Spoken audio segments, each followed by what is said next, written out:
We thought our emergency landing was a success. Until we got out of the plane. The nightmare began 30,000 feet above the Atlantic Ocean. I had just come back to our seats from the toilet with my 5-year-old son. It all happened quickly. I reckon most passengers didn't even see the Cessna that appeared out of nowhere. They just felt our plane's steep turn to avoid a collision. I, however, saw the smaller aircraft swish past us just a few meters away from crashing right into us. Being a pilot myself, I knew something wasn't right about this. Especially not at this altitude. My hands were shaking from the close call. But the rest of the passengers, including my husband, only chuckled nervously. They didn't realize that we had just been seconds from certain death. Tim sensed how worried I was and begged me to explain what had just happened. I tried to comfort him the best I could while also trying to get a hold of one of the flight attendants to get some answers. Where did that business jet come from? I asked. That was extremely danger. I was interrupted by strong turbulence. The flight attendant almost fell to the floor. But she managed to remain standing by holding on to my husband's seat. The seatbelt sign turned on, followed by the clicking sound of everyone strapping themselves in. "Ma'am," the attendant said and ignored my concerns. "Please put your seatbelt on. It's nothing to worry about," my husband said as he put on his seatbelt. "Relax," he laughed.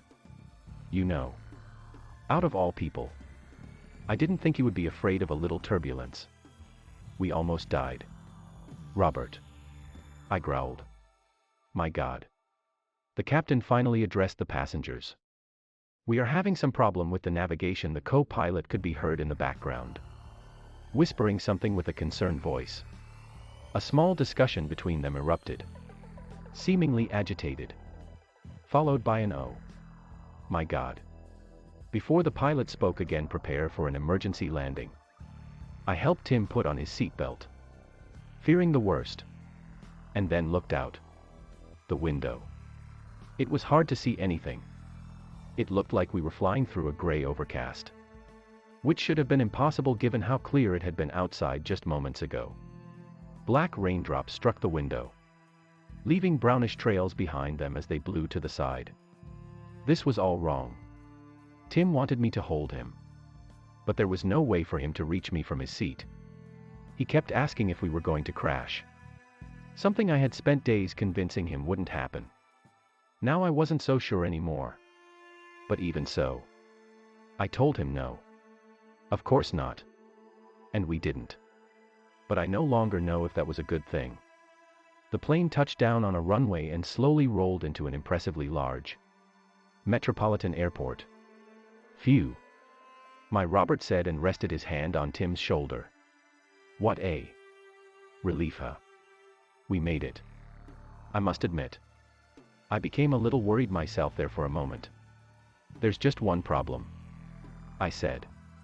"Where are we?" The screen showing our current location had turned off. And even though I knew most large airports in the country, I couldn't recognize any of the structures outside the window. And there shouldn't have been any airports of this size anywhere close to where we were anyway. "This is the captain speaking," came from the PA, followed by a long pause. "So, just a small update on our situation earlier. We had to make an evasive maneuver to avoid a collision with a smaller aircraft. That was the sharp turn you experienced. After that, we found ourselves in some bad weather conditions, resulting in turbulence. And the power went out. Fortunately, we saw this runway and managed a forced landing. We're still out of power at the moment, but we're hoping someone will assist us soon. Please remain in your seats until further notice and thank you for your cooperation." And we waited. And waited. And waited just like everyone else. I tried to get a glimpse of what was going on outside the plane. I couldn't figure out the reason as to why a fully operating airport, as big as Lax from what I could tell, wouldn't immediately come to our rescue.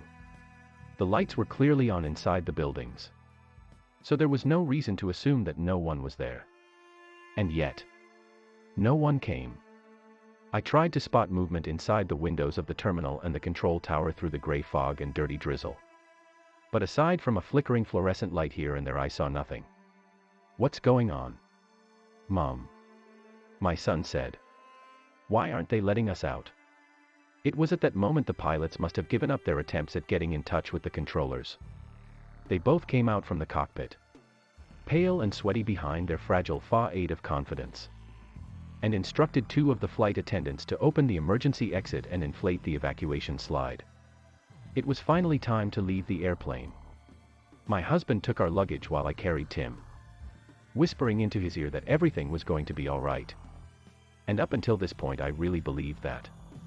But nothing could have been further from the truth. At first, I couldn't tell what it was that made everything feel off outside. But then it dawned on me there were no winds. The air was just as still as you would have expected inside a poorly ventilated room. It brought about the uncanny sensation of being inside and outside at the same time. An unnatural experience only enlarged by the dark rain pattering against the pavement. And the tepid, motionless atmosphere carried with it a musty odor that brought to mind the furthest reaches of a cave. The buildings appeared as dark silhouettes inside the oppressive fog, even though we stood quite close to them, and the only thing that could be seen further away was indistinct shapes of dark, treeless hills. Needless to say, this was by far the most desolate place I've ever had the misfortune to end up in. Among the concerned whispers around us, my husband yelled hello. The echo traveled into the fog, but not much farther. The crew remained in authority, even though they were equally lost as the rest of us, and led us to the doors to the baggage reclaim area. A young man helped my husband with one of our bags when he saw him struggling. We exchanged a few words with him. He was on his way home from spring break after some heavy partying. It was the kind of encounter that you wouldn't remember. But because of how things progressed from here, this particular incident has etched itself on my memory. I have come to hate that young man, even though he didn't really do anything wrong. At first, we couldn't get the doors opened, which caused unease to spread among us. After all, this place didn't just induce dread in me, but in all of us. A few people banged on the doors, while another group, friends by the look of it, decided to separate from the rest of us in an attempt to find another entrance. That's when it happened. One of them was the young man, and he still had our bag in his hands. My husband ran after him, even though I yelled at him that it wasn't important, and disappeared around the corner. A few moments later, 3 of the friends opened the door for us from the inside. My husband was nowhere to be seen. "Where are the rest?" the co-pilot asked. "Did you find anyone else? Where is Robert?" I asked. "My husband. He ran up to you and we got separated on the way back," one of them said. Something caught their attention. Some kind of noise, I think. We looked for them for hours. "But that doesn't make any sense," an elderly lady protested. "You just left moments ago. Nothing made sense here." I thought. "They're still here somewhere," the captain said. "We'll find them." It was just as empty inside, I would go as far as to say completely lifeless, but not as silent. There was the buzzing from the lights in the ceiling, the humming from the soda machines, the whir from the ventilation, and the repetitive rumbling from an escalator nearby. This airport wasn't closed. It was, for lack of a better word, abandoned. Although it felt just as if it had never been occupied in the first place, that it had always been like this, forever locked inside the everlasting gloom outside. My legs hurt, my son complained. "I'm tired of walking." I picked him up and held him tight as we wandered through the airport. It became more and more apparent that there was no one here beside us. It was all vacant: the check-in desks, the CAFs, the shops, and the gates. The terminal stretched out in front of us like a giant cave of steel. Large windows, meant to let the sunlight inside, now only kept the gray murk outside. I yelled my husband's name as soon as we entered a new room, but to no avail, and my son continued to cry about the pain in his legs. We sat down at a CAF. It was time for us to acknowledge what everyone had already whispered to their closest, that this place, not just the airport but the world outside as well, was beyond our comprehension. A middle-aged man, loosening up his tie, finally spoke the words. "This place isn't natural." He finally removed his tie and threw it at the floor. I kept my eye on the screen showing our position. We were nowhere near land. This place, I'm telling you, it shouldn't exist. We shouldn't be here. No one should. I mean, I don't know. He fell silent for a moment. I don't think we're anywhere on Earth. Purgatory. The elderly woman whispered under her breath. I bet we actually collided with that small airplane. And this airport is nothing more and nothing less than a divine, symbolic representation of the way station between heaven and hell. My son cried out of pain. "Mommy. Please. Mommy," he kicked with his legs in agony, vainly trying to escape the ache. "Make it stop. Please, Mommy." I realized that he wasn't just tired from walking. It was something else. But not even a man who claimed he was a doctor could see anything wrong with his legs. He said it was probably growing pains. And thus, nothing to worry about. But that he would need to give him an X-ray to rule out anything else. Which was, of course, impossible.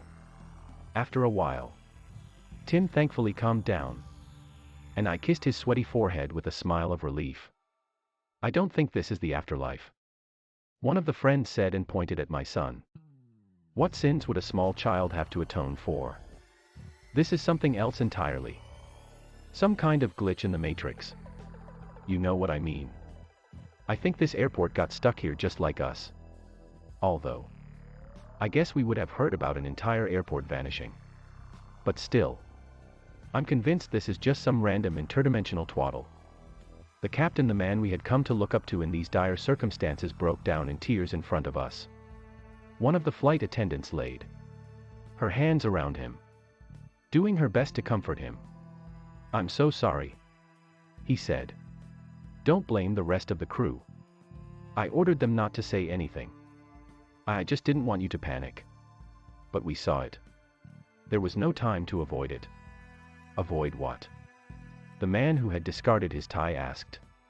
"What did you see?" "It's hard to explain," the captain said. "It was like a gray line, a thin, one-dimensional line suspended in the air. It appeared right in front of us after we turned to avoid the other plane. And the moment we flew into it, well, that's when we ended up here. We didn't see much through the windows. It was like flying through a never-ending rain cloud. And then, we saw the faint lights coming from the runway. So you're right. This isn't Earth. As to what it is, my guess is as good as yours." Two of the flight attendants, who up until now had put all hope in their captain knowing what to do, sobbed gently. I thought about my son and what would become of him if we never managed to escape our empty prison. And I thought of Robert, about where he might have ended up and if I would ever see him again. But it didn't make much sense that I wouldn't.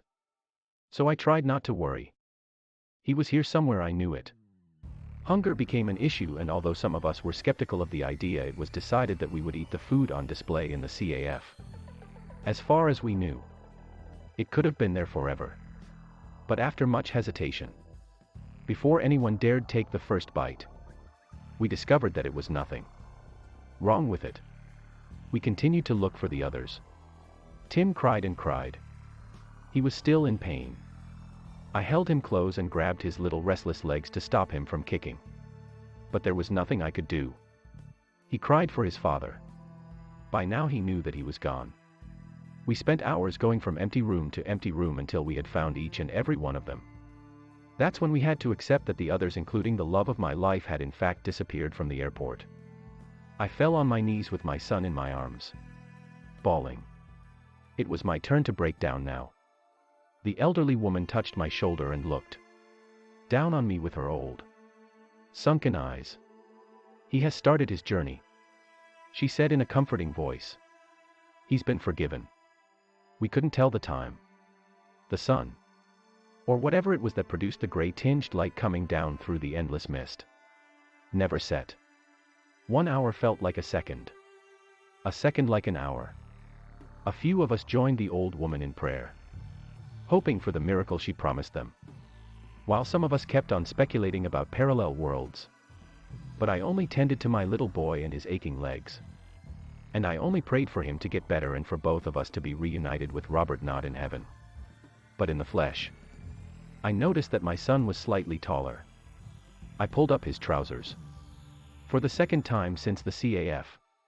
By now, to my absolute dread, I noticed the stretched marks crawling up his pale skin. The doctor had never seen anything like it before and could only offer him some of his own painkillers so that my son could sleep. What is happening to my son? I cried. Why him? Oh God. Why him? No one said a word. And the old woman looked away as if she didn't want to face the kind of suffering her God would never allow. Days became weeks. My son's legs grew out of proportion. Nothing else on his body changed. His skinny legs just kept getting longer. And longer. And longer. He couldn't walk on his own anymore and I had to put him inside a luggage car. The pain from the rapid growth came and went. At times he was merely suffering in silence. At other times he screamed himself unconscious. And all I could do was to feed him more and more painkillers, hoping they wouldn't run out too soon. We found a body in a restroom. I recognized it. It was the young man who had helped my husband with the bag. His body was mummified, just as if he had died thousands of years ago. The doctor made the observation that someone had stomped on top of his chest, collapsing the ribcage. He suggested it was the reason behind his demise. But there was no way to be sure.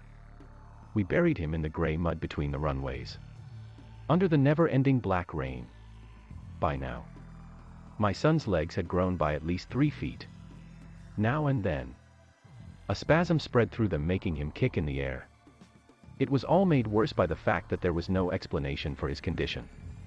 It had just snuck up on him out of nowhere and for no reason at all. But I knew it had to do with this place somehow. It was the fault of this soul-crushingly despondent plane of existence. At this point, the others avoided getting too close to us. No one said anything. But I could see it behind the pity in their eyes. They were afraid of my son. He was slowly turning into something they all recognized from their nightmares. And they secretly detested. If not him personally, so at least his more and more abhorrent manifestation. But from the perspective of my poor child, what difference did it make? A few days later, or maybe it was weeks, I saw Robert. He was driving a tug across the runway, armed with a metal pipe resembling a lance. I ran outside. But by the time I got there he was already gone. Still, I was happy. At least as happy as I could be under these downcast circumstances.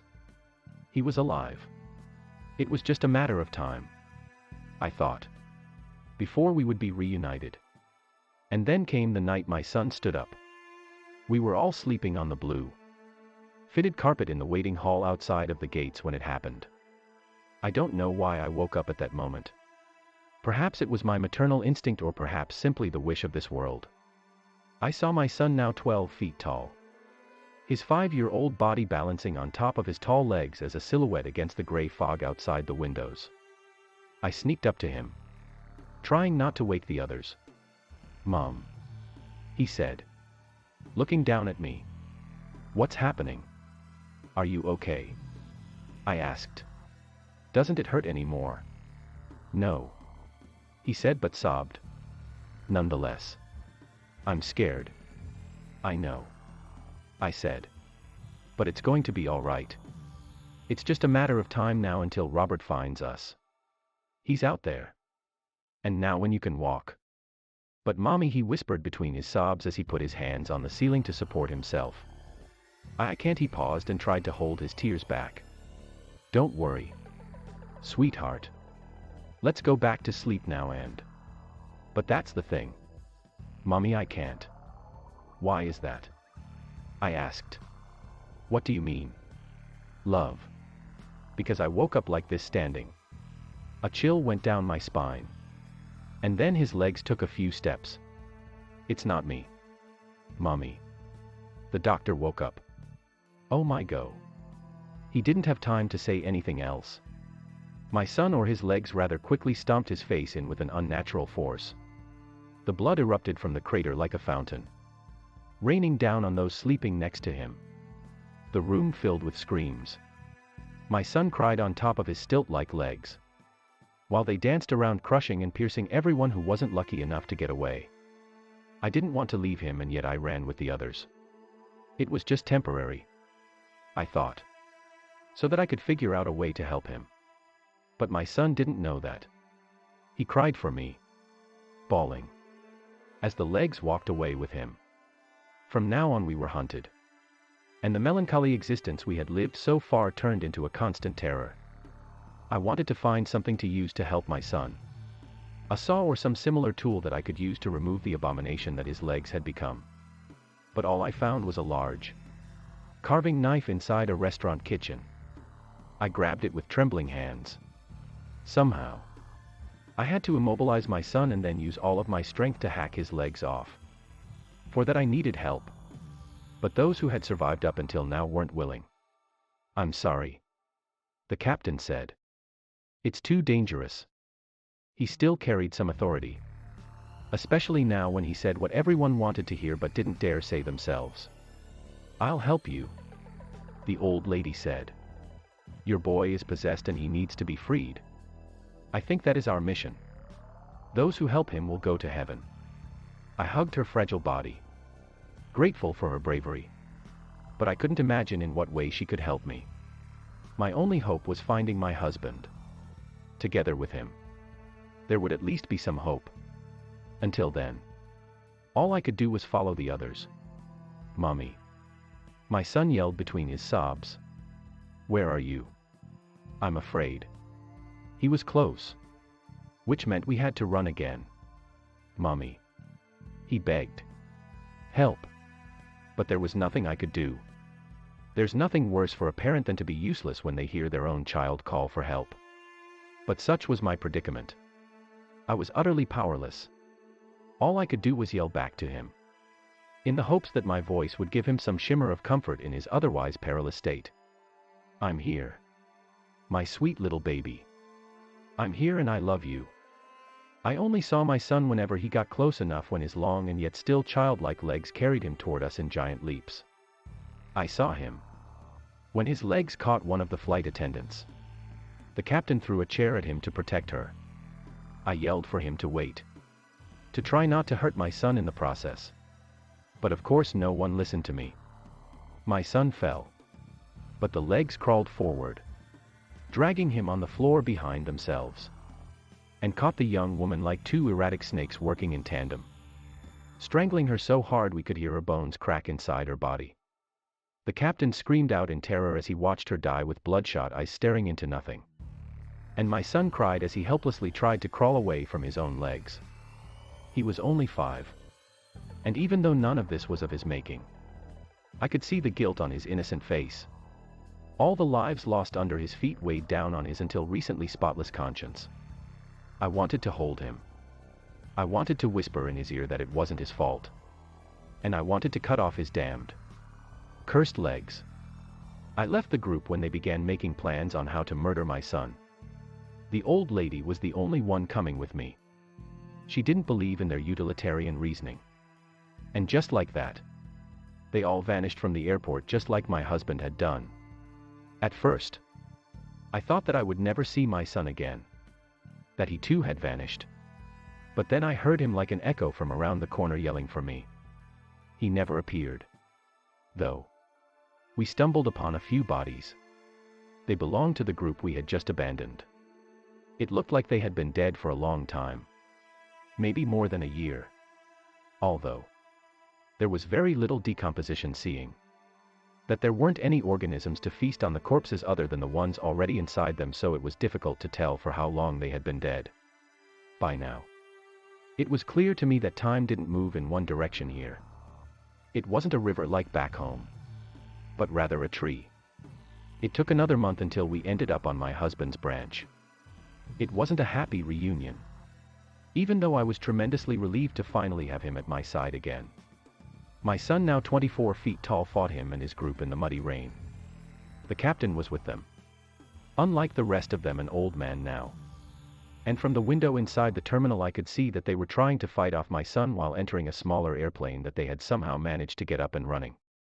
I didn't want to run down to the exit, fearing I would end up on yet another branch of time. So I threw a chair at the window and climbed down with the help of the old lady. I wanted to embrace my husband, but there was no time. My son cried on top of the legs, looking down at us. "Get on the plane with the others," Robert yelled. "The captain is going to fly us out of here. You don't know for how long." He stopped himself. "Just go." I gave him my knife. "You have to tackle him somehow," I said. "We did it once before." And then I paused, unwilling to utter the words. "And then you have to hack his legs off. It's his only chance." I boarded the plane to see who was there and if there was anything I could do for them. There weren't many of us left: one flight attendant, 2 young men, and the old lady. I asked how she managed to reach the plane before me. Apparently, she had taken the stairs and arrived at the runway at an earlier time. She had stepped onto another branch. I cursed myself for not taking the stairs. But of course, there was no way for me to have known. I looked out the window. My husband and the captain tried to stave off my son with their long metal pipes. I couldn't even see Tim, just the long legs stomping around. The captain turned to my husband. Just for a second. That was enough for one of the legs to pierce the side of his head. With my son's tiny foot, I knew what it meant, even though I didn't want to acknowledge it even to myself. My husband jumped on the tug. I ran to the door, begging him to come inside. "No," he yelled, crying. "I'll lure him away from you." "No. No. No," I protested. "Not after I finally found you. Please. I love you," he yelled. "Try to find the shimmering line in the sky." He drove away. My son followed, wobbling on top of the dancing legs. As he cried and cried and cried, I wanted to stay behind, to help my family survive. But I was the only hope the others had of ever going back home. Hence, I reluctantly took the helm. I flew in the direction I remembered that we came from. The ground slowly disappeared in the gray fog. There was almost no visibility. And if it weren't for the black rain painting streaks on the windows, it would have looked like we stood perfectly still. After 15 minutes of nothingness in front of me, I began contemplating turning back. But then I finally saw it. The shimmering line.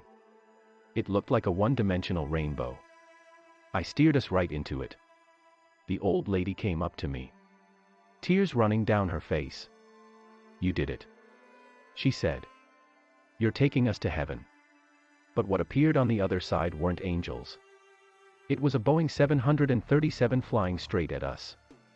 If I had waited for only a second longer, we would have flown right into it. The Atlantic Ocean glittered in the sunlight. I turned to the old woman. "No," I said. "I'm taking us home." Edit. I never thought I would hear from my husband again. But posting this apparently reminded someone of a message link attached to a weather balloon that they found in the 60s. It broke my heart to read it. And yet in all my sorrow it still gave me some closure. And perhaps also a continuation link. The ending is so trippy. How your escape plane is the one that diverted your original plane in the first place. This is so haunting and incredible.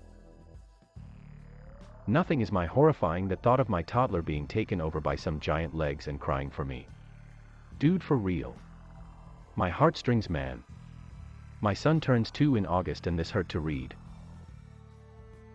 I think there may be more to the story. A time loop. The people you found that looked years old are from a different time loop. Your original group, when they disappeared, went into different ones. Branches. Good luck. Holy shit. Good God, that was horrifying. OP. I fear it is inevitable your son will one day be tall enough to walk through the line. It's a time loop. One that shall never end unless. Was looking for something to haunt my brains and instead I found something to stomp right through it. Wow. Thank you.